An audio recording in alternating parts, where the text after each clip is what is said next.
आप सब लोगों को नमस्कार।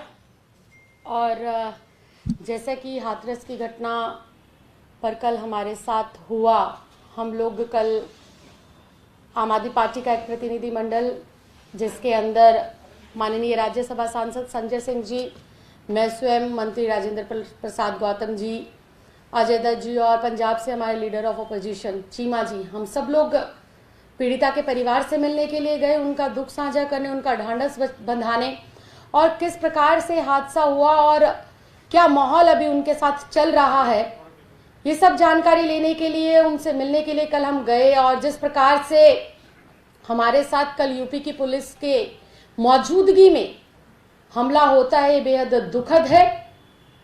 और लगातार जब कल परिवार से बात करी, परिवार के में उनके पिताजी और माताजी से बात करी, तो परिवार से बात कर हम लोगों को पता चला कि किस प्रकार से योगी जी और उनकी सरकार मिलकर दोषियों को बचा रही है। सरकार ना सिर्फ दोषियों को बचाने का काम कर रही है जो इस संगीन अपराध में लिप्त है, बल्कि पूरा का पूरा एक जातिवाद हमें वहां पर देखने को मिला, पूरा ठाकुरवाद देखने को मिला, क्योंकि जो यूपी के मुख्यमंत्री हैं वो खुद इस जाति से आते हैं, ठाकुर जाति से आते हैं। और पूरा का पूरा वहां पर कल हम लोगों ने इस बात को समझा और महसूस करा। परिवार के लोगों ने लगातार हमें बताया कि उन पर 24 घंटे निगरानी रखी जाती है, उन्हें नजरबंद किया हुआ है। लगातार आसपास के गांवों के अंदर ठाकुर समाज के लोगों की पंचायत हो रही है, धमकी दी जा रही है केस वापस लेने के लिए, कुछ भी ना कहने के लिए। और मुझे ये कल समझ नहीं आया बिल्कुल भी कि आसपास के गांवों में और गांवों के भीतर ठाकुर समाज के लोग पीड़िता के खिलाफ और पीड़िता के परिवार को डराने धमकाने के लिए पंचायत कर रहे हैं। खुलेआम सोशल मीडिया पर तस्वीरें वायरल हो रही है, किस प्रकार से धमकी दी जा रही है। लेकिन जब एक चुने हुए लोग, चुना हुआ विपक्ष परिवार से मिलने के लिए जाता है, सिस्टम की और प्रशासन की सारी बातों को मानता है, तब उनके ऊपर हमला किया जाता है। यह हमला भी पूरा का पूरा सुनियोजित था।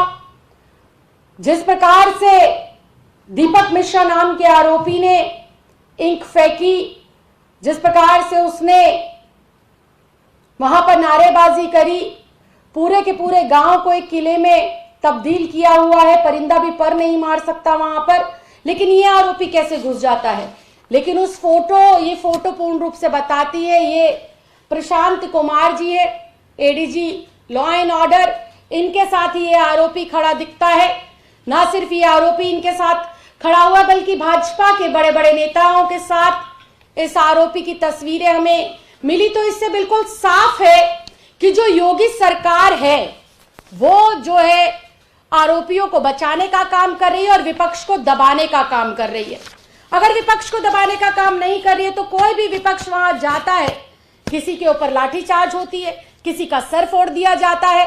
विपक्ष के लोगों के ऊपर 14 एफआईआर, जो बलात्कारियों के लिए फांसी की सजा मांग रहे हैं, पीड़िता के लिए न्याय की बात कर रहे हैं, उनके ऊपर आप लोग 14 एफआईआर करते हैं। और कल तो बिल्कुल ही अति हो गई।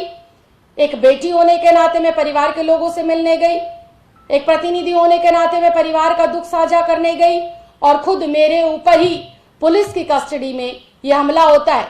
बात मेरे ऊपर हमले की नहीं है, बात यह है कि उस पीड़िता को न्याय मिले। योगी जी हमारे ऊपर गोलियां चलवाएं, हमारे ऊपर इंक फेंकवाएं, हमारे ऊपर तमाम तरह की एफआईआर करें, लेकिन हम लोग हाथरस की गुड़िया के लिए न्याय लेकर रहेंगे। सबसे शर्मिंदगी की बात यह है कि योगी सरकार और प्रशासन कहता है कि पीड़िता के साथ बलात्कार हुआ ही नहीं है। यह विपक्ष झूठ बोल रहा है। अगर विपक्ष झूठ बोल रहा है तो अलीगढ़ का मेडिकल जो कॉलेज है, अलीगढ़ का जो अस्पताल है जिसके अंदर पीड़िता लगभग हफ्ते से 10 दिन तक रही, उसकी पहली प्राथमिक रिपोर्ट में पूर्ण रूप से यह साबित हुआ है कि उस लड़की के साथ बलात्कार हुआ है। ये रिपोर्ट विपक्ष ने नहीं बनाई, ये रिपोर्ट आम आदमी पार्टी ने नहीं बनाई, ये अलीगढ़ यूपी सरकार के अंतर्गत आने वाले अस्पताल के डॉक्टर ने ये रिपोर्ट बनाई है और ये रिपोर्ट 22 सितंबर की ये रिपोर्ट कहती है कि हाथरस की गुड़िया के साथ गैंगरेप हुआ था। दूसरी बात, लगातार विपक्ष के ऊपर तो आप लोग एफआईआर दर्ज करा रहे हैं, विपक्ष के ऊपर तो योगी की सरकार लाठीचार्ज करा रही है, लेकिन पीड़िता को न्याय दिलाने के लिए काम नहीं कर रही है। 3 दिन पहले कहा गया कि सीबीआई को जांच सौंप दी गई है, लेकिन सीबीआई ने अभी तक भी सीबीआई ने ऑफिशियली इस केस को टेक ओवर नहीं करा है। उनके पास किसी भी प्रकार का कोई नोटिफिकेशन नहीं पहुंचा है। तो क्या कह देने भर से सीबीआई की इंक्वायरी हो जाएगी? मुंह के शब्दों से इंक्वायरी हो जाएगी? इंक्वायरी के लिए आपको कागज पत्री तैयार करनी पड़ेगी, आदेश देने पड़ेंगे। जिस प्रकार से आप शासन प्रशासन को आदेश देते हैं कि रात के 2 बजे ही मृतक की जो है अंतिम जो है उसका संस्कार नहीं बल्कि सबूतों को नष्ट कर दिया जाए, परिवार को दिखाई ना जाए डेड बॉडी, ये प्रशासन की किस प्रकार से लापरवाही है। दलित विरोधी पूर्ण रूप से योगी सरकार घोषित हो गई, इसके प्रत्यक्ष रूप से हम लोगों को प्रमाण आए दिन मिल रहे हैं, क्योंकि जिस गांव के अंदर यह घटना घटी है वहां पर आए दिन ठाकुर समाज के लोग पीड़िता को डराने धमकाने का काम कर रहे हैं। और वही पीड़ित परिवार से जब उनके परिवार से, मां से, बाप से, उनके भाइयों से मेरी बात हुई तो उन्होंने बिल्कुल मुझे ये बताया कि उन्हें अपनी जान की भी खतरा है और उनको जो है इस बात का भी खतरा है कि किस प्रकार से जो हमारी बेटी के साथ हुआ कहीं हमारे साथ वो सब दोहराया ना जाए और हमें कहीं मौत के घाट ना उतारा जाए। पूरा का पूरा जो दलित समाज है वो आज आक्रोश के अंदर है, आज वो गुस्से में है, क्योंकि योगी सरकार के शासन में जिस प्रकार से आए दिन दलितों पर अत्याचार बढ़ रहे हैं, दलितों की बेटियों की आबरू को लूटा जा रहा है, दलितों की बेटियों की इज्जत के साथ खिलवाड़ किया जा रहा है। पूरा देश आज इस भाजपा से और इस योगी सरकार से नफरत करता है और पूरे देश का दलित आज आक्रोश के अंदर है। और मैं फिर इस बात को कहना चाहती हूं कि योगी जी सिर्फ छोटे जो है अफसरों पर कार्रवाई करने से काम नहीं चलेंगे।